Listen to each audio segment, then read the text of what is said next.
안녕하세요. 저는 올해 33살 여자입니다.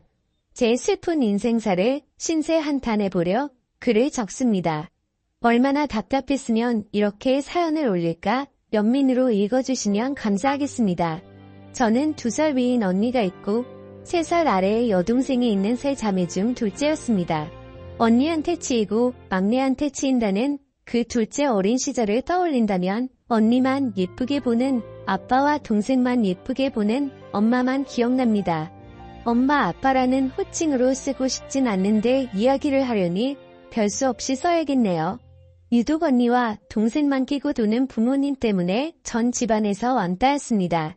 학교에서는 친구들도 많고 선생님께 꽤나 이쁨도 받았는데 유독 집안에서 왕따였죠. 자기만 아는 언니가 좋을 리 만무했죠. 맞는 걸 먹어도 제목까지 다 뺏어가는 언니를 엄마는 별말 안 하셨어요. 아빠는 오히려 잘 먹는 게 좋다며 언니를 예쁘게만 했고요. 제가 어릴 때 기억입니다. 한 번은 언니가 당연하게 제 몫을 먹는다는 게 너무 분하고 억울하고 왜 그랬는지 모르겠어요. 평상시에 저였다며 그냥 내버려 뒀을 텐데 우걱우걱 먹고 있는 언니의 모습이 정말 너무너무 믿고 싫었습니다. 돼지라고 소리 지르면서 악에 받쳐 언니를 확 밀어버렸고 언니가 뒤로 넘어지면서 먹고 있던 빵을 다 토해낸 일이 있었습니다. 그러면서 언니가 울고 불고 난리가 났죠. 거실에 있던 아빠가 끼쳐 우시더니 제 머리채를 휘어잡았고 그대로 방 안에 끌려 들어갔습니다. 그 다음 뭐 참 지독하게도 맞은 기억이 납니다. 발로 밟히고 주먹으로 때리고 2년 전년 그 나이에 감당할 수 없는 욕이란 욕은 다 들었던 것 같습니다. 한창을 그렇게 맞고 있는데 열려진 문틈으로 절 구경하는 동생과 눈이 마주쳤습니다. 왜 그 표정이 그렇게 잊혀지지가 않는 건지 그렇게 신나게 맞고 거실로 나왔는데 엄마랑 언니가 거실에서 귤을 먹고 있더군요. 아무렇지도 않게요. 뭐 그 이유로 맞는 건 일상이 됐습니다. 엄마한테나 아빠한테도 정말 엄청나게 맞았죠. 언니나 동생이 맞는 건 한 번도 못 봤어요. 다른 일도 많이 있었지만 이 일은 잊혀지지가 않네요. 이제 잊을 때도 됐는데요. 이 사건이 있은 후에 전 집에서 네 아니요라는 대답 외에 그 어떤 말도 한마디도 하지 않았습니다. 그 사람들은 제가 내성적이고 소극적이고 낯가리는 천추로 생각했을 겁니다. 그리고 나서 제가 9학년이 됐을 때쯤 큰 집이 저희 집 근처로 이사를 왔습니다. 제 피난처가 생긴 거죠. 큰아빠, 큰엄마는 저한테 정말 잘해주셨네요. 절 많이 안쓰럽게 생각하셨거든요. 그 사람들은 저에 대해 그 어떤 관심이 없었는데 그게 큰아빠, 큰엄마 눈에도 보였겠죠. 학교 끝나면 큰 집으로 갔습니다. 그럼 큰엄마가 간식 챙겨주고 숙제도 봐주셨습니다. 친척 언니가 학교 끝나고 오면 언니와 함께 피아노 학원도 다녔고 학원을 다녀오면 큰아빠가 가끔 학원 앞에서 기다리시다가 같이 통 더 사서 집에 들어갔고요. 정말 큰아빠 큰엄마가 제 부모님이었으면 친척 언니가 제 친언니였으면 하고 얼마나 바랐는지 모릅니다. 그렇게 시간이 지나서 친척 언니는 좋은 대학에 진학하게 되었고 친언니는 삼수를 했는데도 대학을 못 갔네요. 그렇게 돈이란 돈은 다 까먹더니 결국 대학도 못 가고 기술 배운다고 하더군요. 그래서 그랬나? 제가 친척 언니랑 같은 대학에 합격을 했는데 제 등록금은 스스로 벌어서 가라고 하더군요. 왜 자기들이 그것까지 해줘야 되냐고.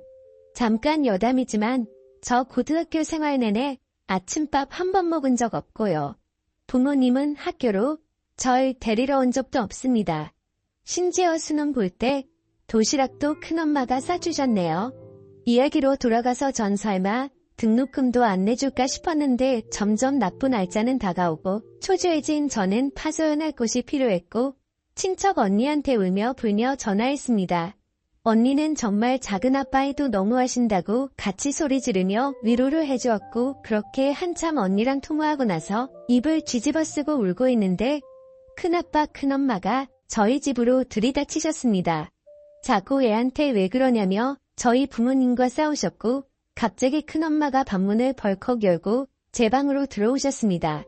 저한테 당장 짐 싸라고 하셨고 무슨 일인가 싶어 멀뚱멀뚱 서 있었는데 제 손목을 잡고는 얼른 나가자며 절 끌고 나가셨습니다. 그 뒤에 그 사람들이 저녁 데려다 알아서 잘 뽑아먹으라고 고래고래 소리치던 목소리가 아직도 귓가에 맴도네요. 큰아빠와 그 사람들 사이에 어떤 대화가 오갔는지 전 묻지 않았어요. 오히려 다행이라고 생각했습니다. 이 집에서 나갈 수 있겠구나 싶어서요. 그 길로 큰 집 식구들과 미용실에 가서 머리를 했고 신발도 사고 옷도 사고 세상에 보지 못한 호감을 누리게 되었습니다. 그렇게 전 큰 집으로 들어가게 되었고 큰 집 식구들과 가족이 되었습니다. 언니와 같이 학교도 가고 아르바이트도 하고 졸업도 하고 행복한 대학 생활을 했습니다. 언니는 저보다 먼저 대기업 연구원으로 취업했고 저는 같은 회사 사무직으로 취업했습니다. 대기업이어서 월급은 넉넉한 편이었고 마음이 편하니 성격도 활동적으로 변하더라고요. 큰 부모님들께는 뭐든 다 해드리고 싶었습니다. 저한테 부모는 큰아빠, 큰엄마였으니까요. 등록금도 용돈도 모두 큰아빠, 큰엄마가 주셨으니 갚아야 하는 건 당연하다고 생각했습니다. 물론 당연히 안 받으시길래 매달 꼬박꼬박 큰아빠 계좌에 50만원, 큰엄마 계좌에 50만원씩 보내드렸습니다. 며칠 후에 이걸 아신 큰아빠가 호되게 야단치면서 얼른 다시 가져가라고 현금을 주셨는데 전 다시 받아서 또 계좌로 송금하는 오픈 해프닝도 있었습니다. 결국 큰아빠, 큰엄마 이런 상황을 3달 반복하니 기권하시고 받으시더라고요. 후에 직장 생활을 하던 중 같은 회사 직원과 결혼하게 됐습니다. 결혼 과정에 친부모와 이루 말할 수 없는 일들이 많이 있었지만 큰아빠, 큰엄마께서 부모님 자리에 앉으시고 무사히 결혼을 마치게 되었습니다. 큰아빠, 큰엄마는 결혼할 때 제게 5천만 원이 든 통장을 주셨습니다. 기산금이라고 하시면서요. 결국 제가 드렸던 생활비를 차곡차곡 모으셔서 저한테 다시 되돌려 주신 거죠. 못 받겠다고 극히 사양했으나 큰아빠 이런 부분은 정말 고집이 있으십니다. 결국 그 돈 큰 집 이사할 때 가구 구입해서 그냥 배달해버렸습니다. 주고도 안 받으시니 별 수 없었어요. 정말 다행히 너무 좋은 시부모님 그리고 남편 그리고 친부모님이라 생각하는 큰아빠 큰엄마 친언니라고 믿고 따르는 친척 언니까지 그렇게 행복한 나날만 보내고 있었는데 이 글을 쓰게 된 중요한 일이 생겼습니다. 얼마 전 낯선 번호로 문자가 왔습니다. 네 언니 결혼한다. 집으로 와라. 그 사람한테 온 문자였습니다. 번호도 몰랐는데 뭐지? 싶었고 전 분명 그 집 딸이 아니었기에 무시해버렸습니다. 남편한테 얘기를 했어요. 남편이 얘기를 듣더니 저에게 할 말이 있다고 하더군요. 저 몰래 부모님을 결혼 전부터 만나고 있었답니다. 알고 있었답니다. 왜 저를 그렇게 미워하는지 되돌려주고 싶었답니다. 친부모님한테로요. 그래도 부모님인데 다시 잘 지내야 하지 않겠냐고요. 남편에게 소름이 끼쳤습니다. 내가 그렇게까지 싫다는데 역겹고 생각만 해도 토가 나올 정도로 싶다는데 내가 필요 없는 사람들이라는데 날 다독이며 이해한다고 합니다. 하지만 받아들이고 그들의 이야기를 들어봐야 한다고 말하는 남편이 갑자기 싫어졌습니다. 그 사람들이 너무 싫습니다. 부모님이라고 부르고 싶지도 연락도 하고 싶지 않습니다. 돈 드는 멍청한 아이라고 그렇게 구박하던 제게 연락 오는 게 너무 더럽게 느껴졌습니다. 제 언니? 전 언니 없어요. 친척 언니 말고는 그렇게 결혼한다는 것도 돈 때문에 연락하는 것 같아서 너무 싫었습니다. 근데요. 문제는 남편도 갑자기 역겹고 싫어집니다.